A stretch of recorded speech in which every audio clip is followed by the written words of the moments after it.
This is an introduction to the Raspberry Pi Pico, and we are not going to use the Tony IDE. We're going to use our IDE of choice, or text editor. I personally am using Vim, but it doesn't really matter what you use. The process will all be really similar. So you're going to go ahead and download the file from MicroPython, which you can find on Raspberry Pi's official website, although there will also be a link in the description. Now you're going to want to hold down the boot seal and release it after it's connected to the computer. The Pico should now show up as an ordinary USB drive, although the name should be RPI RP2.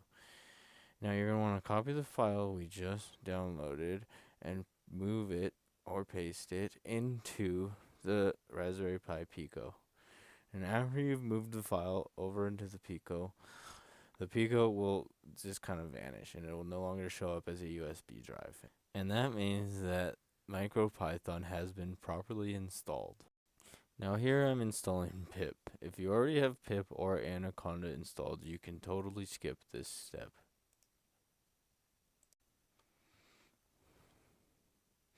You can check which version of pip you have by running pip-V. Now we're going to install rshell, which is the REPL interpreter for Python. Now I'm going to have to add myself to the UUCP group. Usually it would be the dialogue group, but I do not have the dialogue group. The alternative for my operating system is the UCP group.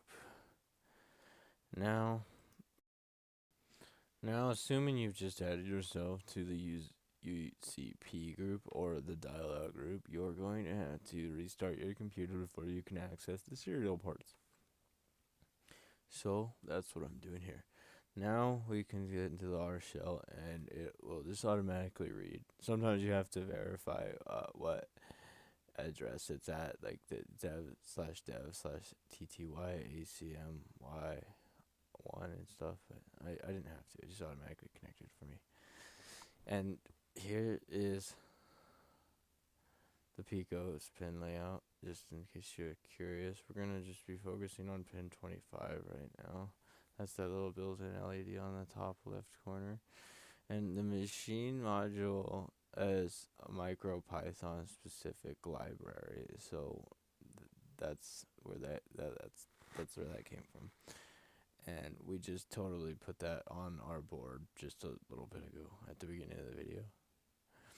Now we're going to want to turn that LED light on just because we can, and it sounds like a good idea. So that's how we turn the LED light on. MicroPython makes it very easy for us. The next logical thing to do is blink the LED light. So it's not really much different, it's just a tiny little bit more code. But we're going to use a for loop for that, and we're only going to blink it a certain amount of times. How about 25? That sounds like a good time to blink the 25 pin. I think so anyway. So we're going to go ahead and define our LED, number 25, as LED. And then we're going to write our for loop for I in a range of 25, which is how many times we're going to blink the LED light, and LED.value1 to turn the LED light on, time.sleep 0.25 to make the LED light on for 1/4 of a second, LED.value0 to turn the LED light off, and for 1/4 of a second, time.sleep 0.25. Now we just can't really do much with the Pico until that last job is executed. So we just have to kind of be patient. Even if we hit Control X and exit out of it, and try to get back into rshell, we wouldn't be able to read the Pico until the Pico is finished. And so and here we're going to use the ADC class from MicroPython to read from the on-die temperature sensor so that we can make a digital thermometer out of it and display the results in real time. We're going to use a while loop to demonstrate the behavior of the Pico.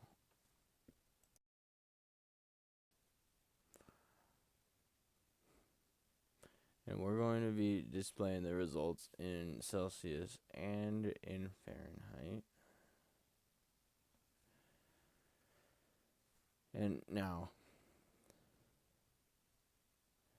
it appears that our code has ran correctly because it has ran correctly, and everything is good and fine.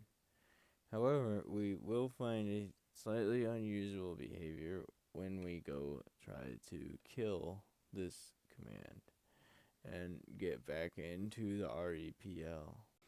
Now, there is nothing particularly wrong with this behavior. It just, however, could cause some concern for an individual that wasn't expecting it. An easy solution to this problem is to simply disconnect the Pico from the computer and reconnect it. If you try to get back into rshell before reconnecting, this is the error message that you would receive.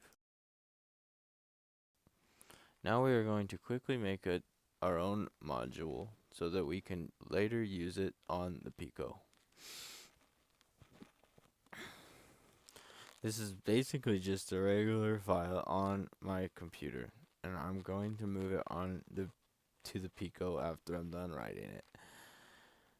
These are just various classes that will do different things. They inherit other classes, so I'll only need to import my module that I just wrote. I won't need to import those other modules anymore. rshell allows us to list the folders and files in our home directory. We just have to type ls. We also can list the files that are on the Pico. We have to type in ls/piboard. Now, I moved that main.py file on there. I did that earlier. Just ignore that. It doesn't matter. It's at the beginning and the ending of the video. There's more information on that later. So now, if I want to actually use this module on the Pico that I just typed, I'm going to have to move it over there. And to do that, I'm actually going to have to copy it over there. I'm not going to move it. If I moved it, it would disappear from one place and move to the other.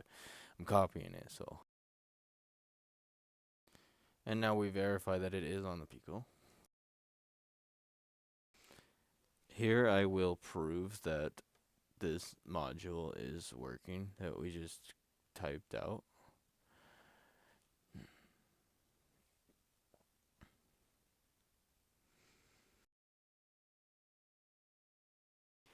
Now I will turn on pin 25 like we did earlier, and then I will turn it off.